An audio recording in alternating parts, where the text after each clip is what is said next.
To change the power cord for the adapter from Mac Pro. This is the power cord. This is the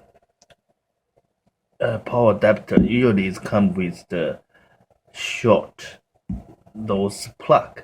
So if you want a longer one, so you need to take this one out. You need push from this side. So let's try. See, when you push this side, it's got this one out. Then you can plug this one in. Okay. Okay, you got it connected. Thanks for watching.